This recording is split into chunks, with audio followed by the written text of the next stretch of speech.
Chris Paul, a man so good at the point guard position, his peers have taken to calling him a god. You know, he's a first ballot Hall of Famer, you know, arguably the GOAT in this position. Chris is a great floor general. I'm sure they'll get after it defensively as well. You know, there'll be a lot of energy behind him.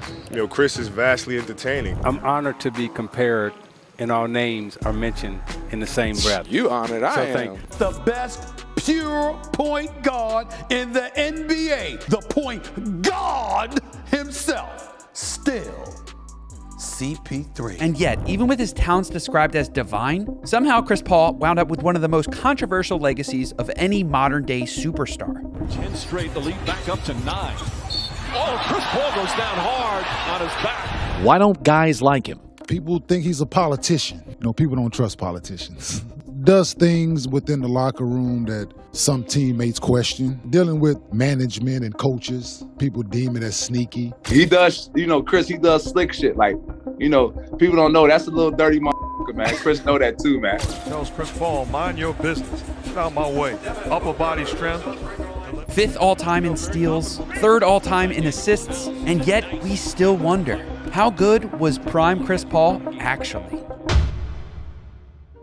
Born in Winston-Salem, North Carolina, Chris Paul, or CP3 as his family nicknamed him, was taught basketball by his father and his older brother, CPs 1 and 2 respectively. Under their tutelage, Chris became a talented AAU player and went on to average an impressive 25, 5, and 4 as a junior in high school. But even with the impressive stats, Chris didn't start to draw national attention until his senior year, when he put up an awe-inspiring 61-point game to honor the passing of his grandfather. Going into the game, Chris kept his goal private, but spectators could sense something brewing when Chris dropped 24 points in the second quarter alone. Then, late in the fourth quarter, Chris stepped up to the free throw line and notched his 61st point, airballing the second shot on purpose. Because I knew that at this moment in time, this is something I will never forget. And from there, Chris Paul's star only grew. As a freshman in college, Chris won the ACC Rookie of the Year and was named a consensus All-American and led Wake Forest to their first ever #1 ranking.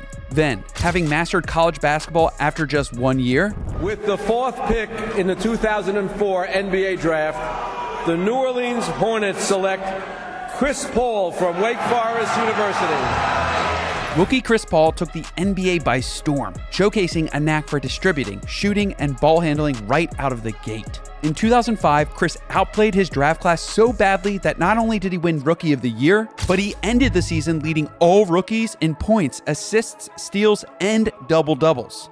His sophomore year, Chris got even better, increasing his stats in all major categories, averaging an impressive 8.9 assists per game. By his 3rd year, Chris had solidified himself as one of the game's premier point guards, winning his first assist title and leading the New Orleans Hornets to a playoff berth, which is when Chris took things to a whole nother level.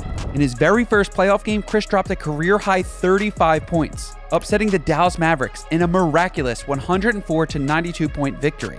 In his second game, Chris broke a franchise record, dishing a whopping 17 assists, including this delicious dime to high-flying Tyson Chandler. Chandler is scoring. 2 hands for safety, please. With New Orleans taking down the Mavericks in just 5 games, Chris had proven himself and the Hornets a force to be reckoned with, making the playoffs in each of the next 3 seasons. And then, as often happens with stars in small markets, Chris Paul requested a trade. At this point in his career, Chris had clearly outgrown New Orleans. He needed a team with a better front office, a better roster, and by all accounts, that team appeared to be the Los Angeles Lakers. Heading into the 2011 trade deadline, a deal with the Lakers seemed all but certain. The league's best shooting guard was going to play beside the league's best point guard. It was almost unfair, which is exactly why the league's commissioner David Stern vetoed it and set up another trade with Los Angeles' other basketball team, the Los Angeles Clippers. He's got Blake.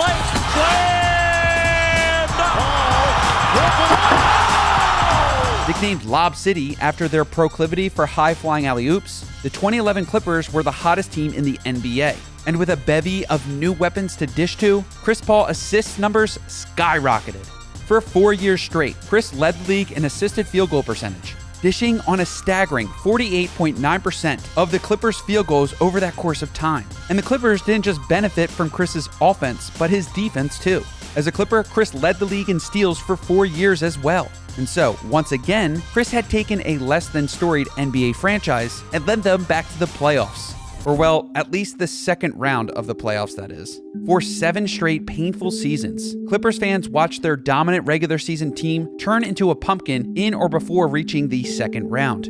Whether it be injuries, or suspensions, or just god-awful coaching, the Clippers just couldn't get their shit together when it mattered. And so after 7 years of failing to reach the conference finals, the Clippers made a difficult decision. At 32 years old, Chris needed to hit the reset button. And where better to land than at the home of the reigning MVP, James Harden, and the Houston Rockets? It was perfect. Chris's talents as a pick-and-roll ball handler paired perfectly with rim-running big man Clint Capella. And with Chris's help handling some of the on-ball responsibility, the Beard's notoriously bad defense started to improve. And then, after 13 long years, it finally happened. Chris made it to the Western Conference Finals, only to injure his hamstring and miss the last 2 games of the series. And though his success in the regular season led the Rockets to re-signing the 32-year-old superstar, Chris's tenure with the Rockets quickly soured. In October of the following year, Chris got into a scuffle with Rajon Rondo and was suspended for 6 games. In December, Chris suffered a hamstring injury that sidelined him for 5 weeks. And if all of that weren't enough, it was the finale of the 2019 season that truly put the nail in the coffin. The Rockets lost in the playoffs again to who else but the Golden State Warriors. Entering his 14th year, Chris still hadn't reached the NBA Finals, leading to many NBA pundits to wonder, had Chris Paul lost his touch? And apparently the Rockets had similar doubts, because in the summer of 2018, with 2 years still left on his contract, Chris Paul was traded to the Oklahoma City Thunder.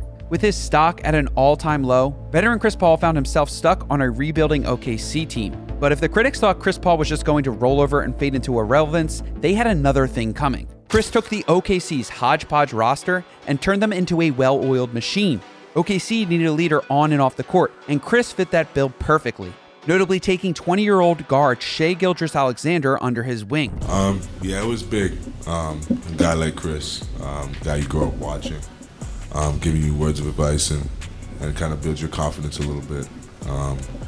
I could only learn so much. Chris took a rudderless Thunder team and turned them into an 8 seed in the competitive West, rebuilding his reputation and reminding the world that Chris Paul was indeed still the point god. And in doing so, he also earned himself a new home with the Phoenix Suns. Building off their momentum from an undefeated bubble run, the Suns were a point guard away from taking things to the next level, and Chris proved to be exactly what they needed. Chris took his leadership role from OKC and brought it to the desert, leading the Suns back to the playoffs for the first time in 10 years. And then, on his 5th team and in his 15th season, the impossible happened. Chris Paul made the NBA Finals, and unfortunately lost. Could have joined the team like the Lakers or anybody else that were favored as a contender to go and try to chase a ring. No, he didn't shortcut it. He went to the Phoenix Suns where they had a young core, where they drafted players, and he went got it in the trenches. He went got it out the mud. Okay, so I know there was a lot, but let's get back to the question. How good was prime Chris Paul actually? Though it was early in his career, most people would peg Chris Paul's prime between 07 and 09 while he was playing for the Hornets. In that stretch, Chris recorded the highest assists, steal, and point totals of his career. His shooting splits were also the highest of his career at that time as well, nearly averaging 50, 40, and 90, as he was his team's #1 scoring option. But beyond that, what makes Chris Paul so special wasn't his prime, but his sustained success over the course of his entire career. Not only has Chris averaged over 10 assists per game with 3 different teams, but he did so in 3 different decades. He finished top 5 in MVP voting as a 21-year-old and as a 36-year-old. If that isn't sustained success, I don't know what to tell you. And so, even though he's never won a ring, Chris Paul's status as one of the best point guards to ever play the game is unquestionable. From his leadership, to his playmaking, to his unquestionable heart, Chris Paul really is the point god.